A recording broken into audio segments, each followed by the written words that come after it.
Muchos habrán oído hablar de Boston Lloyd, otros tantos no habrán oído hablar. Vale, haré un resumen rápido de quién es Boston Lloyd. Boston Lloyd fue un culturista frustrado que trató mediante las dosis de llegar a un físico que no estaba para él y para el que además no trabajó como debía. ¿Vale? ¿Por qué digo esto? Porque era un tío que el entrenamiento lo veía como algo de 45 minutos, bombeo y fuera. Vale, era un tío que no le daba relevancia a entrenar, a la dieta sí y a la química muchísima, ¿vale? De sobremanera. ¿En qué se tradujo esto? En un físico, pues, bastante mediocre para unas dosis que eran pues, prácticamente 4 veces las que podía emplear un profesional de la NPC para llegar a profesional, ¿vale? O sea, estamos hablando de ciclos absolutamente loquísimos.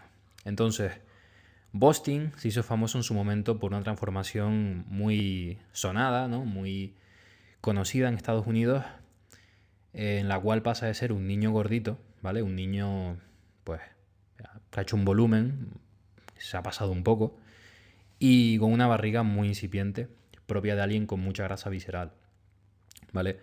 Barriga que no perdería más adelante, y aquí lo veremos,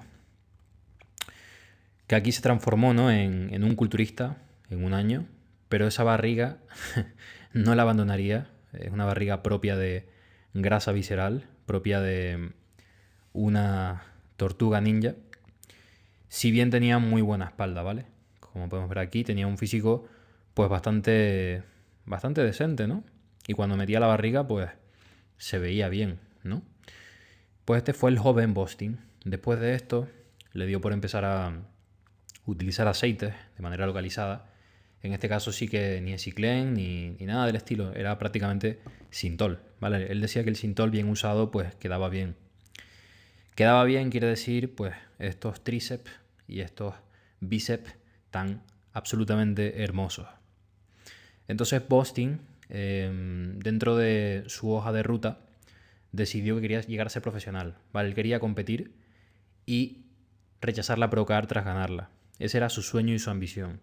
Y para ello, pues hizo varios ciclos en preparaciones, pero este es el más sonado, ¿vale? Este es el más conocido y me he permitido pasarlo a limpio de su boca, ¿vale? O sea, esto lo ha dicho él y es su propia palabra. Es un ciclo donde veremos que la testosterona pues, está en 2,5 gramos de sustanón, son diferentes ésteres. Hay gente que piensa que el sustanón es magia, que es como una testosterona hecha por Dios, ¿no? Y que te transforma, más que el enantato, pero en la práctica no.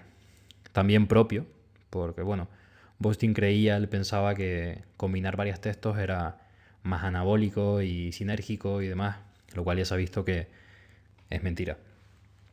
Masteron, pues una dosis muy jugosa. Y aquí lo que sorprende más allá de que el ciclo sea una absoluta locura, estaba por encima de 10 gramos, lo cual es probablemente 4 veces lo que se suele usar a estos niveles. Y como vemos, pues no se trasladó esto a un físico competitivo brutal, sino al contrario, de hecho.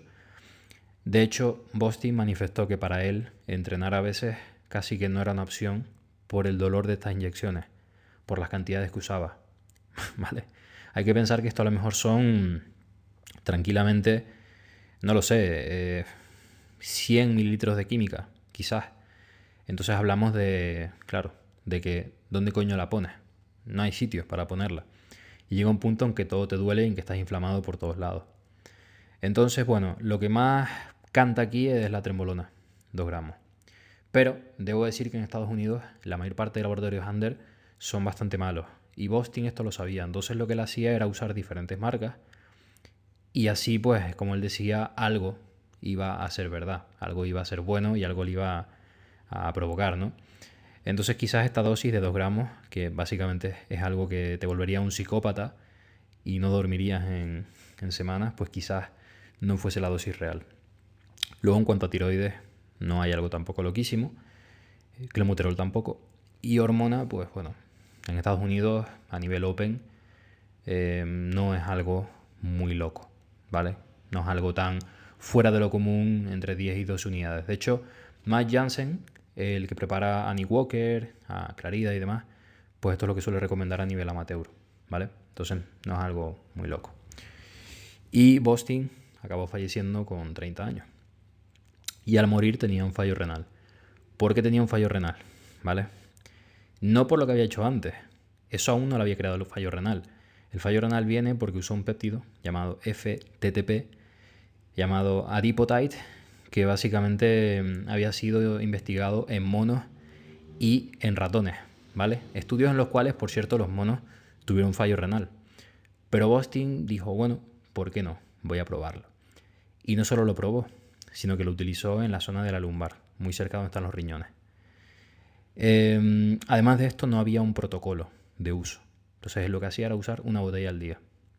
Bueno, pues esto le llevó a un fallo renal en unos meses. Y bueno, esta es la historia de Bostin Joint y de cómo pues, las dosis no son el secreto, aunque algunos lo piensen, porque de ser así, pues Bostin hubiera sido el mejor culturista del mundo. Pero él mismo se dio cuenta en sus últimos años de vida que no tenía nada que ver el hecho de megadosis con el físico. De hecho, a veces incluso casi que perjudica, como era su caso, ¿vale? Así que bueno, este fue Bostin Joint y este fue su ciclo.